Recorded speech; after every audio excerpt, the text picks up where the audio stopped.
నా ప్రభు వాక్యమును వెతుచుండగా పరిశుద్ధాత్మదేవ నేనుగా కాక నా మాటలుగా కాక అయా మీరుండి మాతో మాట్లాడి అయా మా హృదయాలను సంతోషించమని వేడుకొచ్చు. ఈ యొక్క ప్రార్థన నజరేయుడైన యేసు క్రీస్తు నామములో అడిగి వేడుకొచ్చున్నాం తండ్రి. ఆమేన్. ఆమేన్. ఆల్రెడీ మీరు చాలా ఆత్మీయం అన్నారు, భుజిస్తూ ఉన్నారు. అది నేను చూస్తూ ఉంటాను, ప్రతిసారి లైవ్లో చూస్తాను, మామూలుగా మీ కూడికల్లో నేను చూస్తూ ఉంటాను. ఆల్రెడీ ఫుల్ మన్నా భుజిస్తున్నారు మీరు. అంటే మన్నా అంటే వాక్యం, ఆత్మీయ వాక్యం చాలా భుజించేస్తున్నారు.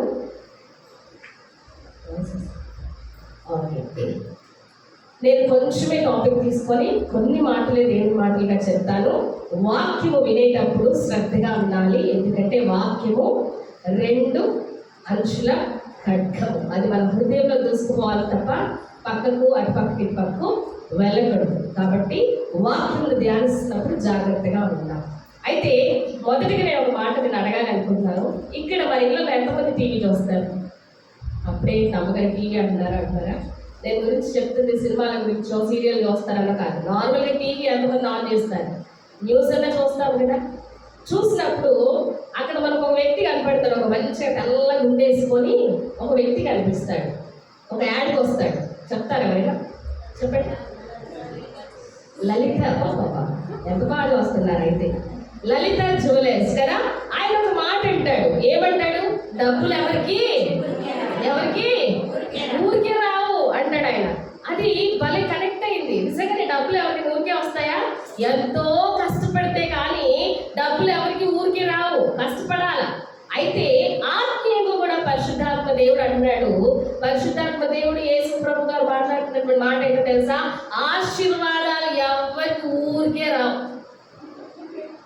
ఏంటి? ఆశీర్వాదాలు ఎవరికి ఊరికే రావు. ఈ మధ్య ప్రాస్పరిటీస్ గాస్పల్స్ ఎక్కువ అయిపోయినాయి. నీకు అదొచ్చింది, నీకు ఇదొచ్చింది, యేసు ప్రభు నమ్ముకో, రా మా చర్చికి రా, నీకు ఇప్పుడే అకౌంట్లో ₹1,00,000 పడిపోతున్నాయి చూసుకో.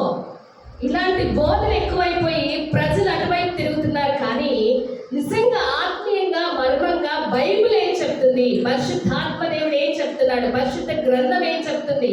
ఆశీర్వాదాలు అలా ఈజీగా ఇచ్చేస్తాడా దేవుడు అంటే కానే కాదు. మరి ఆశీర్వాదాలు పొందుకోవాలంటే మనం ఏం చేయాలి? కొన్ని టిప్స్ నేను చెప్తాను. అవి మన జీవితంలో ఉన్నాయా లేదా అని మనం పరీక్షించుకుంటే నిజంగా మన ఆశీర్వాదం అమ్మగారు మేము పనికి పోతున్నాం, సంపాదించుకుంటున్నాము, మేము తింటున్నాం, మా పిల్లల్ని పోషించుకుంటున్నాం, ఇంతకు మించిన ఆశీర్వాదాలు మనకి ఏంటి అని అంటే దేవుడు అంటున్నాడు పరలోకమైన ఆశీర్వాదాలు ఉండాలా, భూలోక సంబంధమైన ఆశీర్వాదాలు నీవు నేను కలిగి ఉండాలా. హల్లెలూయా. కేవలం ఈ లోకంలో కష్టం చేసేసి సంపాదించి ఆ రోజు తిండి, ఆ రోజు బట్ట, ఆ రోజు కూడుంటే కాదు. కానీ పరలోక సంబంధమైన ఆశీర్వాదాలు కూడా మనం కలిగి ఉన్నామా లేదా ఒక్కసారి మనం చెక్ చేసుకోవాలి. ఒక్కసారి నేను చూపిస్తాను. కొన్ని విషయాలు నేను బోధించిన ముందుకు వెళ్ళిపోతాను. మన జీవితంలో ఆశీర్వాదం అన్నా, బహుమానం అన్నా, ఫలం అన్నా ఒకే రీతిగా అర్థం వస్తాయి. బహుమానం అన్నా, ఆశీర్వాదం అన్నా, ఫలము అన్నా, వీటి విషయంలో దేవుడు నిజమైన ఆశీర్వాదాలు కలిగి ఉండవలసిన బిడ్డలు ఎలా ఉండాలి, ఆయన దగ్గర ఎలా జీవించాలో దేవుని యొక్క లేఖనం నుండి మనం చూద్దాం. మొదటిగా ఆదికాండం 26:29 ఒక వ్యక్తి మనకు కనిపిస్తాడు. ఆయన ఎవరు అంటే ఇస్సాకు. మీరు తర్వాత అయినా తీసి చదవండి, నేను తర్వాత చెప్తాను. కానీ ఆదికాండం 26:29 ఒక మాట ఉంటుంది. ఏంటంటే మేము నిన్ను ముందుగా నీకు మేలే తప్ప మరేమీ చెయ్యక నిన్ను సమాధానంగా పంపివేస్తుంది కనుక నీవును మాకు కీడు చేయనట్లు నీతో నిబంధన చేసుకుందామని అనుకుంటువి. ఇప్పుడు నీవు యెహోవా ఆశీర్వాదం పొందిన వాడవు అన్నాడండి. ఇక్కడ ఇస్సాకు జీవితంలో ఎన్నో వాళ్ళ డాడీ లాగా అబ్రహాం లాగానే ఆయనకు సేమ్ కరువు, సేమ్ కష్టాలు అలా కలుగుతూ ఉన్నప్పుడు ఆయన కరువులో విత్తినప్పుడు ఆశీర్వాదం పడ్డాడంట. నూరంతా ఆశీర్వాదం. మీరు అధ్యాయం అంతా చదువుకుంటా వస్తే అక్కడ మీకు కనిపించింది. అక్కడ కనిపించినప్పుడు మరి ఇలాంటి ఆశీర్వాదాలు కదా, ఇందాక పాస్టర్ గారు చెప్తున్నారు. నిజంగా పాస్టర్ గారు మేము చెప్తున్నాము, మీరు మా ఇంటికి వచ్చినప్పుడు ఈ పరిస్థితులు ఇంకేం రాలా. ఈ పరిస్థితులు ఏం పరిస్థితులు? యుద్ధం పరిస్థితులు, ఇంకేమి స్టార్ట్ అవ్వలేదు. బ్రదర్ వాళ్ళు మా ఇంటికి గత ముందు ఎప్పుడో వచ్చారు. అప్పుడు బ్రదర్ అన్నారు, రాబోతున్న దినాలు బహు భయంకరమైనవి సిస్టర్. మేమిద్దరం కూర్చొని మాట్లాడుకుంటున్నాం. చాలా పరిస్థితులు మారిపోతాయి, రేట్లు పెరిగిపోతాయి, పేద ప్రజలు చాలా అవస్థలు పడాల్సి వస్తుంది అని అన్నప్పుడు నేను కొద్దిగా అలా మైండ్లో పెట్టేసుకొని ఉండి, నేను మా సంఘాల్లో కానీ లేదంటే ఎవరైనా ఇలా తెలిసిన వాళ్ళు అడిగినప్పుడు కానీ రాబోతున్న దినాలు చాలా గడ్డు పరిస్థితులు అవుతున్నాయి, జాగ్రత్త. కానీ యేసుక్రీస్తు కలిగినటువంటి బిడ్డలమైన మనకు ఆయన ఏ మేలు చేయక మానడు, ఏ కొలువ చేయక మానడు. కానీ ధైర్యం తెచ్చుకొని ప్రార్థన చేస్తూ ఆయన ఇచ్చేటటువంటి ఆశీర్వాదాల కొరకు మనం ఎదురు చూస్తూ ఉండాలా. ఎదురు చూసే వాళ్ళు మనం ఎలా ఉండాలా అంటే కొన్ని విషయాలు నాకు జ్ఞాపకం వచ్చాయి. సో నిజంగా ఈ పరిస్థితులు ఉన్నాయి, బహు భయంకరంగా ఉన్నాయి పరిస్థితులు. యుద్ధాల వల్ల పెట్రోల్ అని, డీజిల్ అని, సరుకులు, నిత్యావసర సరుకులు అని అన్నీ ఆగిపోతున్నా నిజంగా ఆయనతో ఉన్న బిడ్డలకి ఏ మేలు తగ్గదండి. హల్లెలూయా. అంత గొప్ప దేవుడు మన దేవుడు. మరి అలాంటి క్రైస్తవులుగా మనం ఉంటున్నాం కదా, విశ్వాసులుగా మనం ఉంటున్నాం కదా, పరిచారకులుగా మనం ఉంటున్నాం కదా. మరి అలాంటి మేలులు మనం పొందుకోవాలంటే ఇదిగో ఈ ఆశీర్వాదాలు రావాలంటే నేను చూపిస్తాను చూడండి. కీర్తన 115:13 మొదటిగా దేవుడిచ్చు ఆశీర్వాదము నీకు నీ కుటుంబానికి కావాలంటే ఆయన చెప్తున్నటువంటి మాట కీర్తనలు 115:13. కీర్తనలు 115:13. పిల్లలనేమి పెద్దలనేమి తన యందు భయభక్తుల గలవారిని యెహోవా ఆశీర్వదించును అన్నది. హల్లెలూయా. ఇక్కడ మొదటిగా దేవుడు చెప్తున్నాడు, నేను ఇందాక చెప్పాను, ఆశీర్వాదాలు ఎవరికి మా తెలంగాణ భాషలో మాట్లాడాలంటే ఎవరికి పుకాటికి రావు. ఎలా పుకాటికి రావంటారు. పుకాటికి అంటే ఫ్రీగా రావు. కాబట్టి దేవుడు చెప్తున్నటువంటి మొదటి మాట, నీ జీవితంలో, నీ కుటుంబంలో, నీ పరిస్థితులలో నీకు ఆశీర్వాదం కావాలంటే దేవుడే చెప్తున్న మాట, పిల్లలనేమి పెద్దలనేమి తన యందు భయభక్తులు కలిగిన వారిని యెహోవా ఆశీర్వదిస్తాడంట. నేను చాలాసార్లు ఈ విషయం చెప్పానండి. చాలా మంది క్రైస్తవుల్లో రెండిట్లలో ఏదో ఒకటి కోల్పోయి ఉంటున్నారు. ఉంటే భయం ఉంటుంది లేదా భక్తి ఉంటుంది. కానీ దేవుడు ఇక్కడ చెప్తున్నటువంటి మాట, భయము ఉండాలా, భక్తి ఉండాలా. ఈ లోకంలో సమస్తాన్ని మనం చూస్తాము, సమస్త ప్రజల దగ్గరికి వెళ్తాము. కానీ యెహోవా దగ్గరికి వెళ్ళి, యేసయ్య దగ్గరికి వెళ్ళి ఆయన యందు భయభక్తులు చేయాల్సిన మనమే ఎలాంటి మనుషుల్ని ఆశ్రయిస్తుంటాం. కానీ దేవుని ఆశ్రయించకుండా ఆయన యందు భయభక్తులు లేకుండా ఉన్నందుకు మన జీవితంలో ఎప్పుడు లేదు, ఎప్పుడు కొరతలే, ఎప్పుడు సలుగులే, కుటుంబాల్లో ఎప్పుడు అసమాధానాలే. ఇవన్నీ ఎందుకు వస్తాయంటే యేసు ప్రభు పట్ల భయము భక్తి లేకపోవడమే. ఈ రెండిట్లో ఏది లేకపోయినా ప్రాబ్లమే. కాబట్టి దేవుని బిడ్డలుగా నీవు నేను కలిగి ఉండవలసింది భయము ఉండాలా, భక్తి ఉండాలా. అలా బెస్ట్ ఎగ్జాంపుల్గా బైబిల్లో ఒక కుటుంబం ఉంది. అపోస్తల కార్యము 5వ అధ్యాయంలో చక్కగా కనిపిస్తారు వాళ్ళు. ఎవరు అంటే అననీయ, సప్ఫీరా.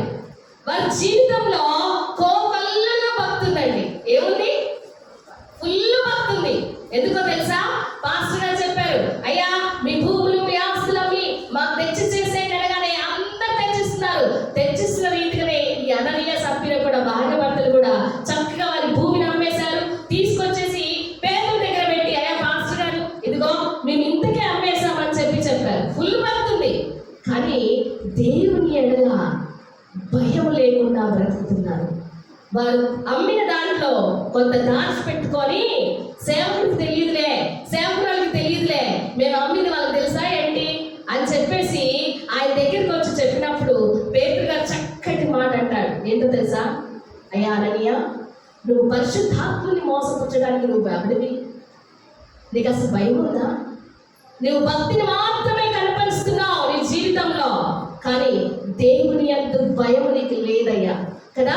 మన జీవితంలో కూడా క్రైస్తవులుగా, విశ్వాసులుగా, పరిచారకులుగా వచ్చి మనం చాలా చేస్తామండి. పరిచర్య చేస్తాము, దేవుడికి ఇవ్వవలసింది ఇస్తాము, అంత చేస్తాము. కానీ దేవుని యందు భయం కలిగి ఉండం.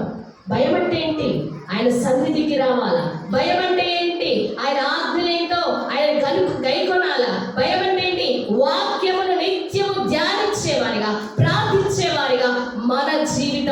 అప్పుడే ఆ ఆశీర్వాదం నీవు నేను చూస్తాను. హల్లెలూయా.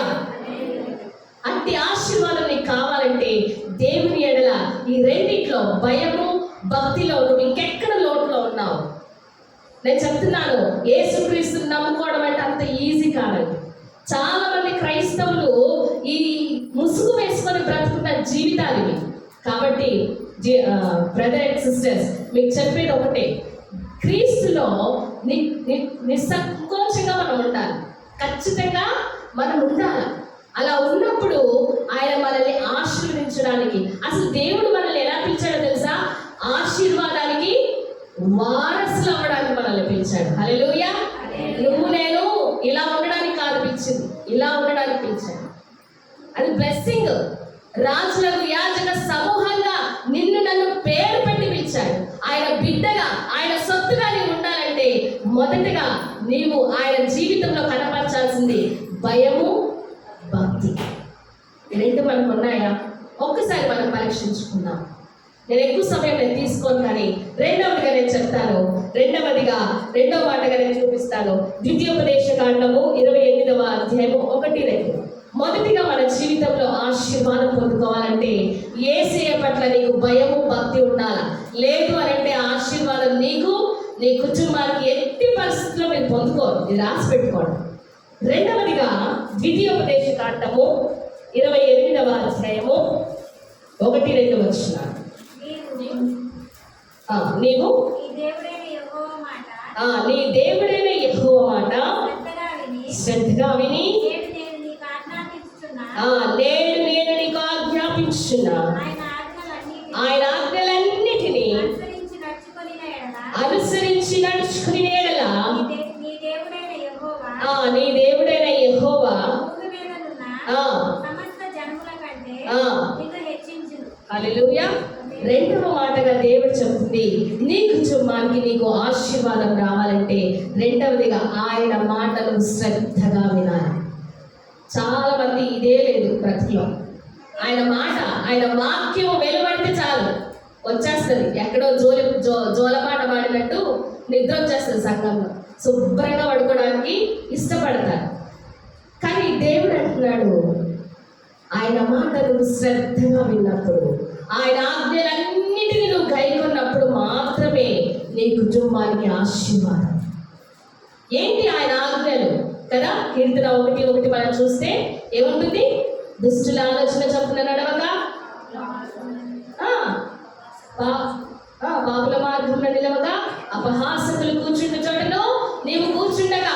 ఒక్క మాటలో చెప్పాలంటే ఈ లోకమును వదిలి క్రీస్తులో నువ్వు జీవించినప్పుడు, క్రీస్తుతో నువ్వు సహవాసము చేసినప్పుడు అతి ఆశీర్వాదం. నిన్ను వలె నీ పొరుగు వారిని ప్రేమించడం అనే ఆజ్ఞని నువ్వు గైకొని నీ తోటి సహోదరులు నువ్వు హార్ట్ఫుల్ గా హృదయపూర్తిగా ప్రేమిస్తూ ఆయన ఆజ్ఞలను, ఆయన వాక్యం ఏమేమి చెప్తున్నాడో, నీ సేవకులు ఏం బోధిస్తున్నారో దాని సారంగా మన బ్రతుకులు మార్చుకొని మనం ముందుకు వెళ్ళినప్పుడు నిశ్చయంగా నేను చెప్తున్నాను, నిశ్చయంగా అప్పుడు ఆశీర్వాదం మనం పొందుకుంటాం. అప్పటి వరకు మనం ఆశీర్వాదంలో ఉన్నామని భ్రమలో ఉన్నారేమో, కానీ కాదండి. ఒక్క మాట ఇక్కడ ఉంటుంది చూడండి. అపోస్తుల కార్యం 3:26లో ఒక్క మాట, అపోస్తులు 3:26లో ఒక్క మాట చూసుకుందాం.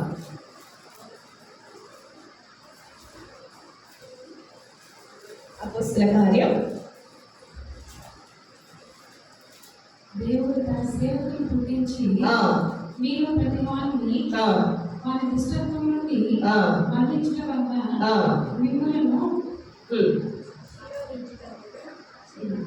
మిమ్మల్ని ఆశీర్వదించుటకు చాలా సిస్టర్ ఇక్కడ మనకి క్లియర్ గా అర్థమవుతుంది. మీ అందరినీ నడిపించడానికి ఎక్కడి నుండి? పాపము నుండి. ఎక్కడి నుండి? దుష్టత్వము నుండి. ఎక్కడి నుండి? ఈ లోకంలో ఆ మాలిన్యము నుండి, జిగటగల ఊపి నుండి, రెండవ మరణం నుండి మిమ్మల్ని మళ్లించుటకు ఏర్పరచబడినటువంటి సేవకుడు సేవకురాలు మీ కొరకు ప్రార్థన చేసి ఆయన యొక్క మాటలు చెప్తున్నప్పుడు, ఆయన యొక్క ఆజ్ఞలు వెలువరిస్తున్నప్పుడు అవి మన హృదయములో నాటుకొని వాటి నుండి బయటొలిగి దేవుని యొక్క మార్గంలో మనం వెళ్ళినప్పుడు మనము ఆశీర్వదింపబడే గుంపులో ఉంటాం. హల్లెలూయా. కాబట్టి ప్రియ బిడ్డలారా, మొదటిగా దేవుడు చెప్తున్న మాట, ఆయన మన జీవితంలో ఆయన ఆశీర్వాదం నిశ్చయంగా నీవు పొందుకోవాలంటే మొదటి మాటగా ఏం చెప్పాను? భయభక్తులు కలిగి ఉండాలా. రెండవ మాటగా ఆయన మాటలు, ఆయన ఆజ్ఞలు ఖచ్చితంగా మన జీవితంలో నెరవేర్పుగా ఉండాలి. ఏదో పాస్టర్ గారు చెప్పారు మేము వెళ్ళాం మా పనులు మేము చేసుకున్నామంటే కుదరదు. అది ఆశీర్వాదం కాదు. దేవుని యొక్క మాట నాకు బాగా ఇష్టమైన మాట అండి. నరుల కష్టము చేత ఆశీర్వాదము ఎక్కువ అవ్వదు. మీరంతా సంపాదించండి, చర్చికి రాకుండా సంఘానికి మానేసి, యూత్ మీటింగ్లు మానేసి, స్త్రీల గుడికలు మానేసి, సహవాసంగా ఆదివారం పునరుద్ధరణ దినములు మానేసి మీరు ఎంతైనా కష్టపడండి, అవి మొత్తం చిరిగిన సంచిలో వేసినట్టే ఉంటుంది మీ బ్రతుకు. నిశ్చయంగా నేను చెప్తున్నాను. ఆయన ఆశీర్వాదమే మీకు ఐశ్వర్యాన్ని ఇస్తుంది. గట్టిగా చప్పట్లు కొడదామా?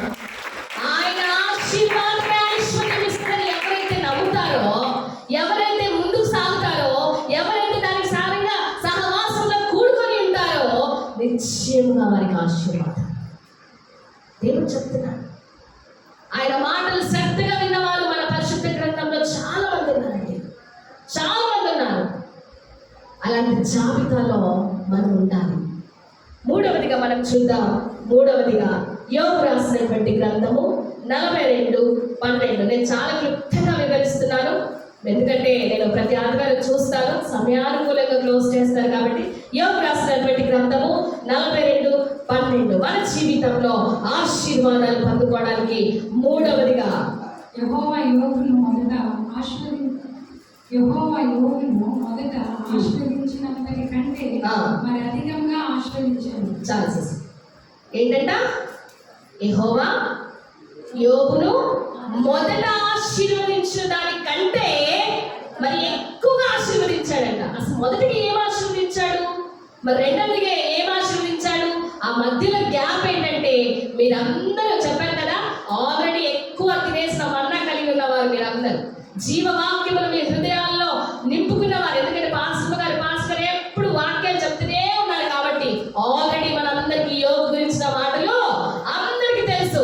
ఏంటి యోబు జీవితం అయ్యా అని ఒకసారి మనం చూసుకుంటే, యోబు జీవితం ఏంటి? అన్ని సమృద్ధిగా ఉండి, అంత పరిశుద్ధంగా ఉండి, అంత బాగున్న ఆ యోబు జీవితంలో ఒక్కసారిగా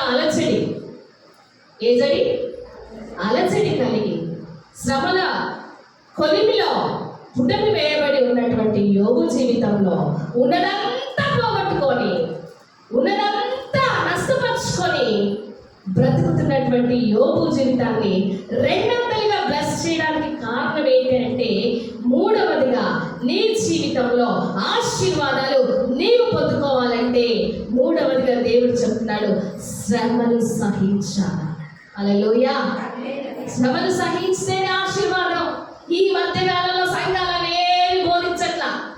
అవేమి బోధించట్లే. క్రైస్తవులకు శ్రమలు లేవమ్మా అంటున్నారు.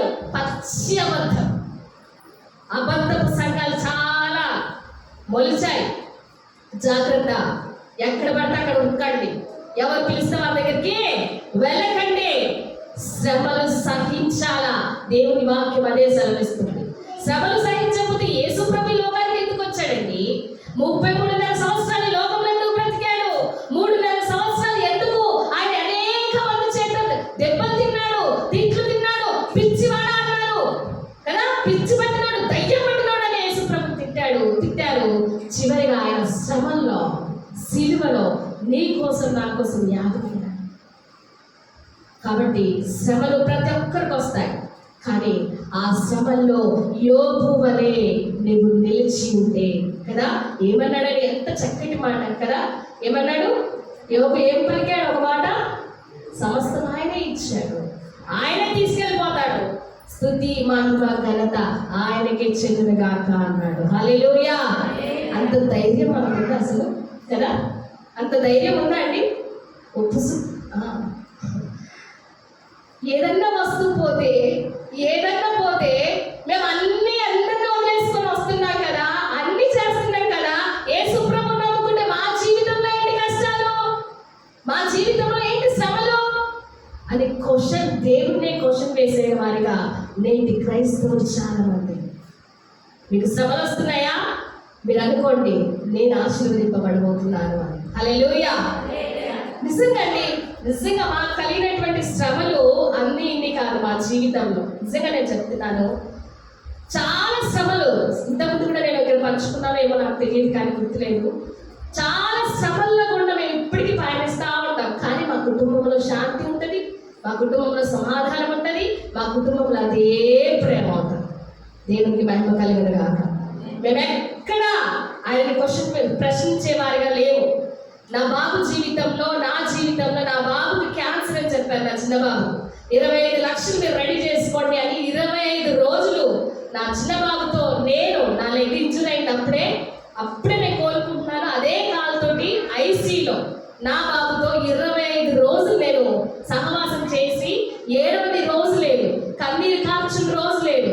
మాకేంటి ప్రభువా ఈ శ్రమలు, మాకేంటి ప్రభువా ఈ బాధలు, నీ పరిచర్యలో ఉన్నామే, నీ సేవలో ఉన్నామే, ఏ నిస్వార్థంగా హైదరాబాద్ మేము సంఘం పెట్టుకోవాలంటే హైదరాబాద్లో పెద్ద సంఘం పెట్టుకోవచ్చు. కానీ అవన్నీ వదులుకొని దర్శనాన్ని బట్టి అక్కడ దాకా వెళ్ళి చేస్తున్నాం కదా ప్రభువా అని ఏ రోజు మేము ప్రశ్నించలేదు. ఒకటే, ఇది ఎందుకు అనుమతించావు ప్రభువా మా జీవితంలో?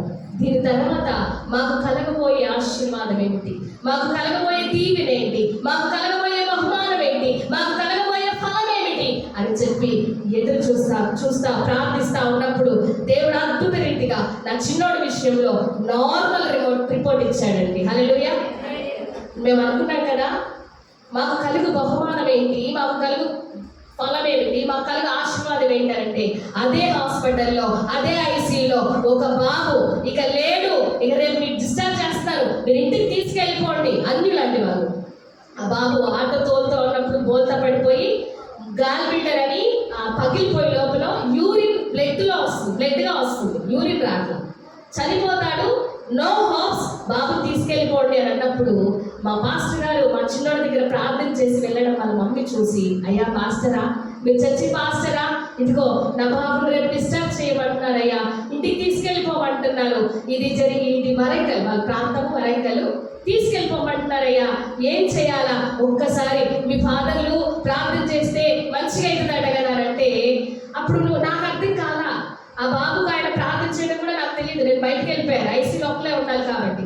మా పాస్టర్ గారు ఆయన ప్రార్థన చేసేసి ఆ బాబు చిన్నోడికి ప్రార్థన చేసేసి బయటకు వెళ్ళిపోయాడు. నేను లోపలికి వచ్చాను. నెక్స్ట్ డే ఆ బాబు లేచి, అమ్మా నేను విన్నానండి, పక్క పెట్టినాను, అమ్మా నాకు బువ్వ పెట్టవా అంటున్నాడు. అప్పటి వరకు అన్నం లేదు ఆ బాబుకు, ఫుడ్ తినట్లా. లేచి అమ్మా నాకు బువ్వ పెట్టవా అంటే నేను షాక్ అయ్యాను. ఏంటి ఏమైనా ట్రీట్మెంట్ ఇస్తున్నారా మంచిగా అనుకున్నాను. కానీ వెంటనే పరుపరు నా దగ్గరికి వచ్చి, అమ్మా ఇక్కడ ఒక పాస్టర్ ఉండాలి ఏంటంటే, అవును మా ఆయన ఏంటి చెప్పారంటే, ఇగో నా బాబు ఇట్లా అడుగుతున్నాడు, ఇన్ని రోజులు ఫుడ్ లేదు అని చెప్పేసి వెంటనే ఆ బాబు యూరిన్ నార్మల్ అయిందండి. నిజంగా నేను చెప్తున్నాను, యూరిన్ నార్మల్ అయింది. ఆ బాబు ఐసీలో ఉన్న బాబు నార్మల్గా పైకి నార్మల్ వాటర్ డిశ్చార్జ్ అయ్యాడు. అక్కడి నుంచి ఇంటికి వెళ్ళిపోయాడు. వాడు ఇప్పుడు రక్షణ తీసుకున్నాడు, పరిచర్యలో సహభాగస్తుడిగా ఉన్నాడండి. హల్లెలూయా. ఇది మాకు ఘనత కాదు, మహిమ కాదు. ఎందుకు నాయన అక్కడ ఇచ్చావు అని అంటే, ఇదిగో ఆయన కార్యాలు ఇంత గొప్పగా ఉంటాయి ఎప్పుడు నీవు శ్రమను సహిస్తే. మా బాబు విషయం అంతా మర్చిపోయాం, మేము అంతా మర్చిపోయాం. కేవలం ఆయన నామాన్ని స్తుతిస్తా ఉన్నాం. ప్రభువా ఆ కుమారుడు విషయంలో అన్యుడు కదా రక్షణ ఇచ్చావు నాయన అని మేము అక్కడికి వెళ్ళి సువార్త కూడా చేశాం. కాబట్టి ప్రతిమిట్లరా, శ్రమలు రాక మానవు అంటుంది వాక్యం. ఏంటట? శ్రమలు రాక మానవు. ఎంతమంది శ్రమల్లో పుటమి వేయబడలేదండి. అపోస్తలులు అందరూ ఎట్లా చనిపోయారు అందరం చూసాం. కాబట్టి మూడవదిగా మన బ్రతుకులో శ్రమలు సహించే వారిగా నీవు నేను ఉండాలి. శ్రమలంటే ఆర్థికపరమైన శ్రమలు రావచ్చు, అనారోగ్యపరమైన శ్రమలు రావచ్చు, ఇంట్లో అసమాధానం రావచ్చు, బంధువులతో రావచ్చు, పక్కన వారితో రావచ్చు, ఎవరితో వచ్చినా కూడా నీ సహనమే, నీ ఓర్పే నిన్ను ఎలా చేస్తుంది? అనేకులకు ఆశీర్వాదకరంగా చేస్తుంది. హల్లెలూయా. ఒక్క మాట చూద్దాం. యాకోబు రాసినటువంటి పత్రిక 5:11 అదే యోబు గురించి మరి భక్తుడు మాట్లాడుతున్నాడు. యాకోబు రాసినటువంటి పత్రిక 5:11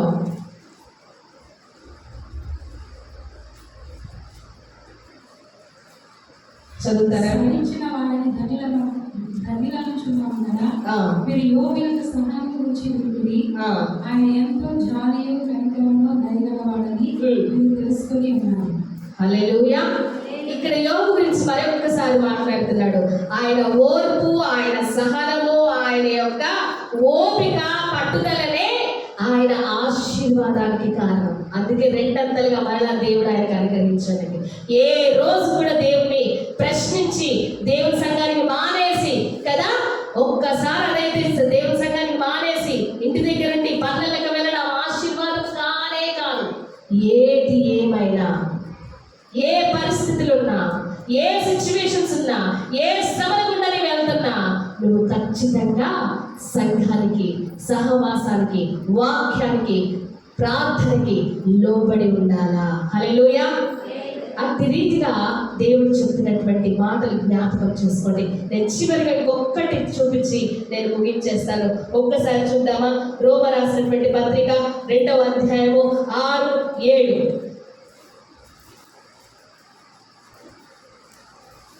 రోమ రాసినటువంటి పత్రిక 2వ ఆయన ప్రతివానికి ఆ. వాని క్రియల చొప్పున ప్రతిఫలం ఇచ్చును. ఆ. సత్క్రియను ఓపిక చేయొచ్చు. మహిమను ఘనతను అక్షయతను వెలుగు వారికి నిత్య జీవమును ఇచ్చును. హల్లెలూయా. నిజమైన ఆశీర్వాదం అండి. చాలా మంది బ్రతుకుల్లో ఇదే తెలియక కుర్చీ చెయ్యి కలిగిన వారిగా ఉంటున్నారు. ఏ చెయ్యి తెలుసా మీకు? కుర్చీ చెయ్యి అంటే నా మాటలు అర్థమవుతున్నాయా? కుర్చీ చెయ్యి అంటే తెలుసా? చెయ్యి మామూలుగా ఇలా ఉండదు, మనలాగా ఇలా ఉండింది. ఎలా? ఇలా. అయితే దేవుడు అంటున్నాడు, నిజంగా నీ బ్రతుకులో, నీ కుటుంబంలో ఆశీర్వాదం నీకు రావాలంటే నువ్వేం చేయాలంటే క్రియలు చేసేవారిగా ఉండాలి. మేము క్రైస్తవులమండి, మేము మంచిగా పండుగలు చేసుకుంటామండి, మేము విశ్వాసులమండి, సంఘానికి వెళ్తామంటే కాదు. యేసు ప్రభు వచ్చి ఐ లవ్ యూ అని చెప్పి వెళ్ళిపోలే. ఐ లవ్ యూ అని చెప్పి తన ప్రాణం క్రియారూపంగా చూపించి వెళ్ళారు. అదేవిధంగా మన బ్రతుకులో క్రియలు చేసే విధంగా, ఏ క్రియలు? సత్క్రియలు అంటే మంచి కార్యాలు, మంచి పనులు కదా. ఒక అవసరం ఉంది అని అంటే మన చెయ్యిని చాపి ఆ క్రియ చేసే వారిగా మనం ఉండాలి. ఒక్కసారి చూద్దాము. నేను చెప్తాను, మీరు ఓపెన్ చేయకండి. అపోస్తల కార్యము 10వ అధ్యాయంలో మనం అక్కడ ఒక వ్యక్తిని చూసుకుంటే ఒక వ్యక్తి కనిపిస్తాడు. ఆయన పేరు ఏంటంటే కొర్నేలి. కొర్నేలి ఎవరు? దేవుడు అడగిన వాడు, అన్యుడు కొర్నేలి. అలాంటి కొర్నేలి జీవితంలో ఇక్కడ 2 విషయాలు నేను చెప్తానండి. దేవునికి ఇచ్చినట్లయితే దేవుని క్రియలు, ఈ రెండింటి గురించి ఈ విషయమే మనం మాట్లాడి నేను ముగించేస్తాను. కానీ దేవుడు చెప్తున్నటువంటి మాట బైబిల్లో అపోస్తల కార్యంలో 10వ అధ్యాయంలో ఒక భక్తుడు మనకు కనిపిస్తాడు. ఆయన గురించి చెప్తే కొర్నేలి అను భక్తుపరుడు ఒకడు కైసరులో ఉండేను. అతడు తన ఇంటి వారందరితో కూడా దేవుని యందు, ఇక్కడ చూడండి ఆయనకున్న క్వాలిటీస్, దేవుని యందు నేను మొదటిగా చెప్పింది భయభక్తులు గలవాడండి, ప్రజలకు బహుధర్మము చేయొచ్చు, ఎల్లప్పుడూ దేవునికి ప్రార్థన చేయువాడు. హల్లెలూయా. ఈ కొర్నేలి దేవుని ఎరగని వాడు దేవుని యందు ఏం కలిగి ఉన్నాడట? భయభక్తులు కలిగి ఉన్నాడండి. మరి మన జీవితం పేరైతే పెట్టుకుంటున్నాం కదా క్రైస్తవులమని, ఎలా ఉన్నాము? ఆయన బహుధర్మ కార్యములు చేసేవాడంట, ప్రార్థన చేసేవాడంట కదా. దేవుడు 24 గంటలు మనకు సమయం ఇస్తే ఎన్ని గంటలు మనం ప్రార్థన చేస్తున్నాం? ఎన్ని గంటలు వాక్యాన్ని చదువుతున్నాం? అమ్మ మాకు చదువు రాదమ్మా. దేవుడు అందుకే టెక్నికల్ గా ఇప్పుడు మీరు మంచిగా చూస్తారు కదా యూట్యూబ్ తీసి, ఆ యూట్యూబ్లో ఒక్క మాట పలికితే ఆటోమేటిక్గా అన్నీ వస్తాయి. మన పాస్టర్ గారే చెప్పారు, నాకు కూడా అంత ఆలోచన రాల, నర్సరావుపేటలో చెప్పారు. అన్నీ ఒక్క మాట మత్తయి సువార్త అనగానే చదువుకుంటా వెళ్ళిపోతుంది. వంక పెట్టుకుంటూ బ్రతుకులో సాక్ష్యంగా లేకుండా, ఈయన దగ్గర ఏముందో తెలుసా? కొన్నేళ్ళ జీవితం గురించి కొంచెం నేను క్లుప్తంగా చెప్తాను. ఈయన దగ్గర భయము భక్తి ఉంది, ప్రార్థన ఉంది, క్రియ ఉంది, వీధిలో సాక్ష్యము ఉంది. చదువుదామా? ఒక్కసారి చూడండి 22వ వచనం.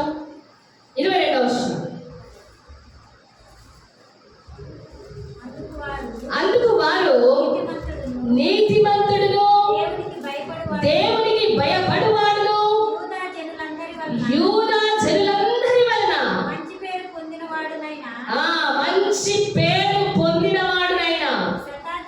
శతాధిపతియగు కొర్నేలియను ఆ. ఒక మనుషుడు ఉన్నాడు. చాలమ్మా. శతాధిపతి అంటే 100 మందికి అధిపతి ఆయన. అలాంటి వ్యక్తి దేవుని యందు ఎలా ఉన్నాడు? చాలా తగ్గింపుతో ఉన్నాడు, ప్రార్థనలో ఉన్నాడు, భయభక్తులతో ఉన్నాడు, ఆత్మీయంగా ఉన్నాడు, చివరిగా వీధిలో సాక్ష్యం కలిగి ఉన్నాడు. అలా ఉన్న వారికి ఆశీర్వాదాలండి. హల్లెలూయా కదా. చర్చికి వస్తే యేసన్న గారు బాగా మాట్లాడతారు. చర్చికి వస్తే స్తోత్రం అంటారంట, బయటికి వెళ్తే ఆత్రం అంటారంట. చర్చిలో మాత్రం హల్లెలూయా స్తోత్రం అంటారు, బయటికి వెళ్తే ఆ సాక్ష్యం వీధిలో పలానా శాంతం ఏంటి, పలానా ఆ కుమారి ఏంటి, ఈవెంట్ అబ్బో వాళ్ళ గురించి చెప్పాలా అనే సాక్ష్యము.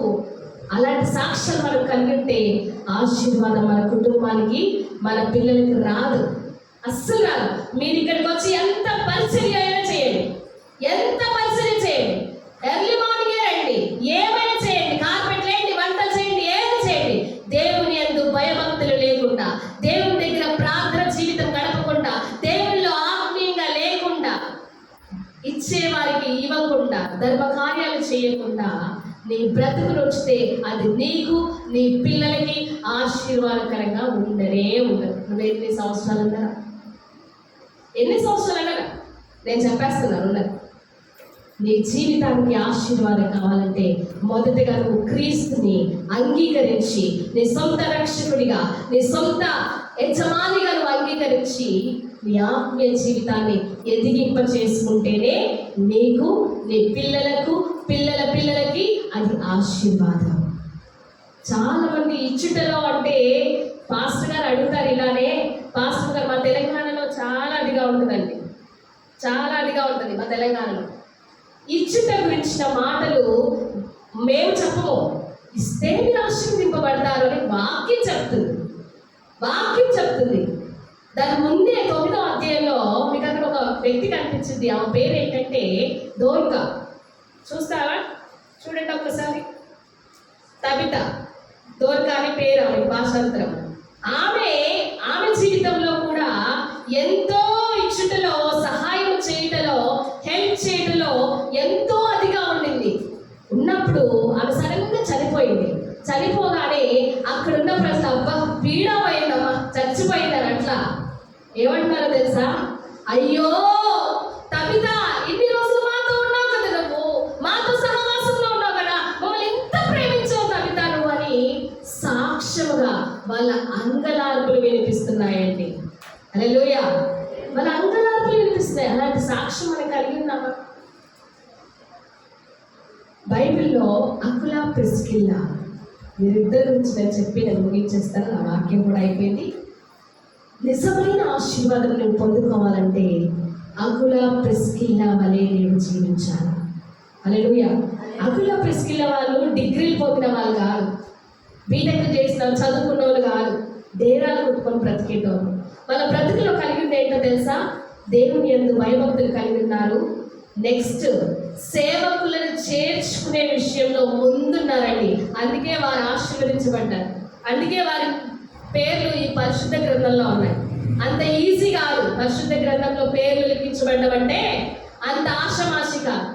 అకుల, ప్రిస్కిల్లా జీవితము సేవకులను చేర్చుకొని ఆతిథ్యం ఇచ్చే ఆ యొక్క గొప్ప కృప కలిగినటువంటి, మనసు కలిగినటువంటి భార్య భర్తలండి. గట్టిగా క్లాస్ కొట్టామా కదా? నేను ఇక్కడ స్టేజ్లో నుంచి నేనే వచ్చుకోవాలి. అమ్మా మీ ఇంట్లో ప్రేయర్ పెట్టుకుంటారా, అయ్యా మీ ఇంట్లో ప్రేయర్ పెట్టుకుంటారా అని పాస్టర్ గారు పాస్టర్లే అడగాలి. నేను వాక్యం ఉన్నట్టు చెప్పడం నాకు అలవాటు. ఓకేనా? దేవుని యొక్క వాక్యం వస్తున్నప్పుడు ఖచ్చితంగా దానికి లోబడాలా. లోబడినప్పుడే ఆశీర్వాదం. ఈ అకుల, ప్రిస్కిల్లా పౌలు గారిని ఇంత చేర్చుకొని ఆయనకు ఆతిథ్యం ఇస్తూ ఆయనకి ఇచ్చుటలో ఎక్కడ కలుగు చేయకుండా వారు సంపాదించలేంటి? నిశ్చయంగా అంటే మామూలుగా మన మాటలో చెప్పాలంటే మిషన్ కుట్టుకొని బతికేటోళ్ళు వారు. మిషన్ కుట్టుకొని బ్రతికే వారి జీవితాలు ఇచ్చుటలో ఎక్కడ వారి చేతిని వెనకకు తీయకుండా ఇచ్చే విషయంలో గొప్పగా ఉండి, ఆతిథ్యం విషయంలో గొప్పగా ఉండి, సేవకులు నిలబడి బోధిస్తున్నప్పుడు పౌలు ఏం చెప్తున్నాడో దాన్ని శ్రద్ధగా వినే విషయంలో చాలా ఆసక్తి కనపరిచిన వాళ్ళు అకుల, ప్రిస్కిల్లా అండి. వీరు అలా విని విని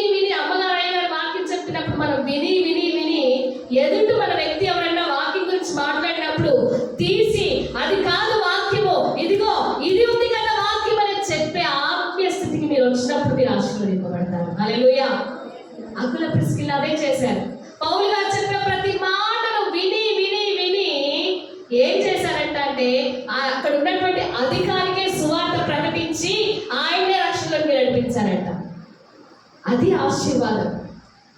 ఆశీర్వాదం అంటే ఫిజికల్ గా కాదు, భూ సంబంధమైన వాటి మీదనే ఆసక్తి కలిగి ఉండడం కాదు, ఆత్మల పట్ల ఆసక్తి కలిగి ఉండడం కూడా ఆశీర్వాదానికి కారణం అండి. హల్లెలూయా, హల్లెలూయా.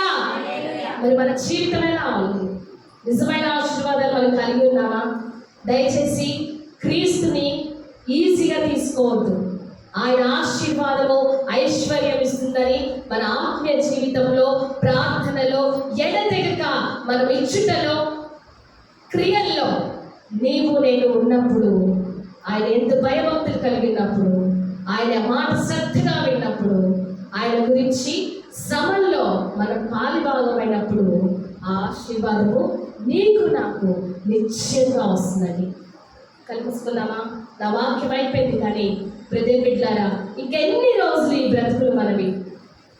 నిజమైన ఆశీర్వాదం అంటే నీ అకౌంట్లో డబ్బులు పడిపోవడం కాదు, నీకు అదొచ్చింది ఇదొచ్చింది అనే మాయ మాటలు చెప్పే వారి దగ్గరికి పరిగెత్తడం కాదు, కానీ నిజమైన ఆశీర్వాదం నువ్వే పొందుకోవచ్చు. ఎందుకంటే దేవుడు ఆదికాండంలో చెప్తున్నాడు కదా, మీరు ఫలించి అభివృద్ధి పొంది విస్తరించమంటున్నాడు.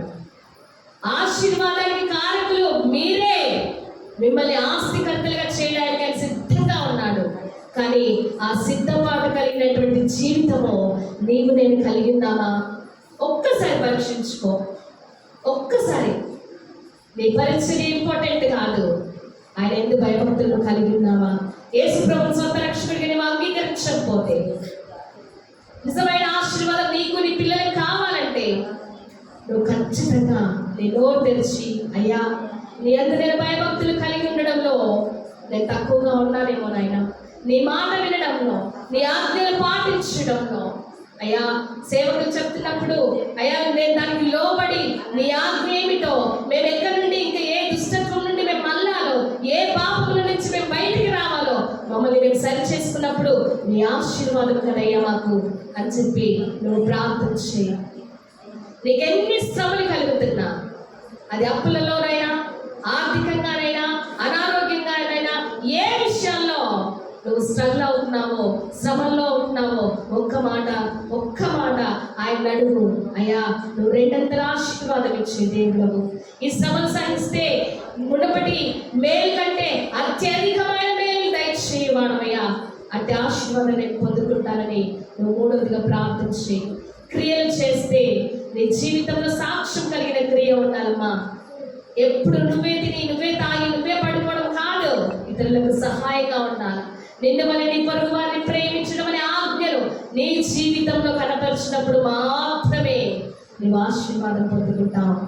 గుర్తుపెట్టుకో, నువ్వెంత సంపాదించినా అది చినిగిన సంచిలో వేసినట్టుగా ఉండకూడదు. యేసు ప్రభు నేర్పించింది అదే మనకి, అదే బోధ. కాబట్టి జ్ఞాపకం చేసుకో. దేవుడు నిన్ను దీవిస్తాడు. నెక్స్ట్, ఇచ్చుటలో నువ్వెక్కడ తగ్గకు. ఇచ్చుటలో నీవు అస్సలు ఎక్కడ నువ్వు తగ్గకు.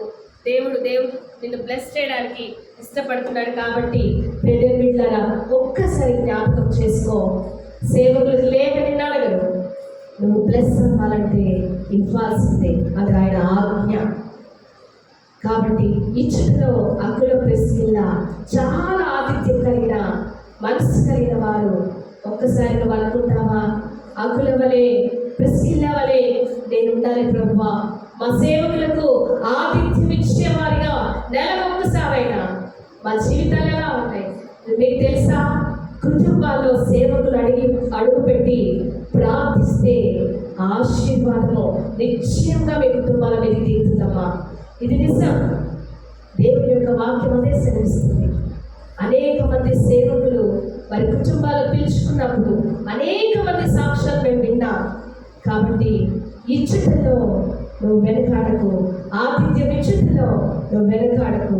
దేవుడు ఈ ఆశీర్వాదాలు కావాలంటే నీ జీవితంలో ఈ 5 లక్షణాలు నువ్వు భయభక్తులు కలిగి, ఆయన మాటలు ఆజ్ఞలు శ్రద్ధగా విని, శ్రమల్లో నువ్వు సహించినప్పుడు, ఇచ్చుటలో క్రియలో నువ్వు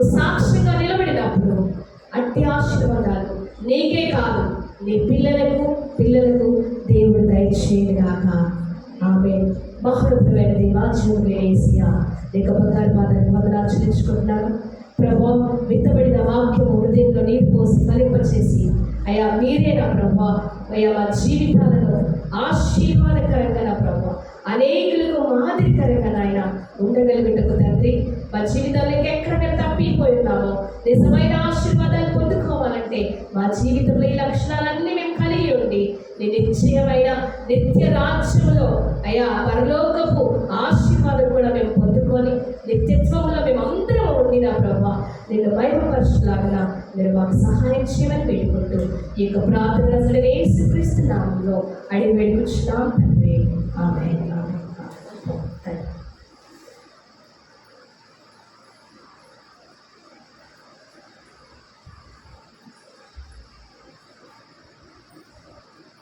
దేవుని స్తోత్రం. యేసయ్య మనల్ని ప్రేమించి ఈ మే నెలలో ప్రవేశించి కృపను మనకు దయచేశారు. యేసయ్య బలంలో పాలు